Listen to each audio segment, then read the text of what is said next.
Hello বন্ধুরা, তো দেখেই বুঝতে পারছো যে এটা কিতা রয়েছে। তো গাছ আম ধরে রয়েছে, কাঁচা আম। তো কাঁচা আম আইনাসিরা মুসুরি ডাল দিয়া যে টক ডাল রেসিপি করে দেখামো।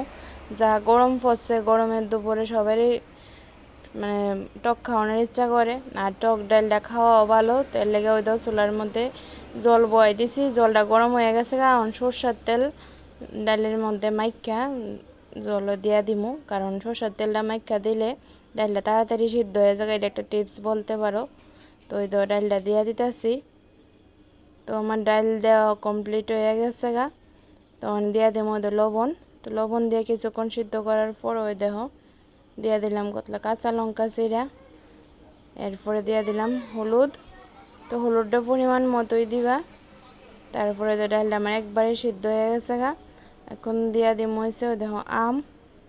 আম দিয়া কিছুক্ষণ জাল দিব আমটা সিদ্ধ হওয়ানো পর্যন্ত। আর ওই দেখো কয়েকটা রসুন লইছি, রসুনটা থেতো করে দিয়া। তো রসুন আর শুকনো লঙ্কা দিয়ে ফোড়ন দেবো। ওই দেখো ওনে দিয়া দিলাম শুকনা মরিচ। তো শুকনা মরিচটা তেলের ভিতরে তো কালারটা পাল্টে আইতাছে। তো এবার দিয়ে দিলাম রসুন থেতো। তো রসুন থেতোটা কিছুক্ষণ বাজা কালারটা হালকা ব্রাউন কালার আইলে এরপরে দিয়ে দিব ডাল। ওই আমার ডালটা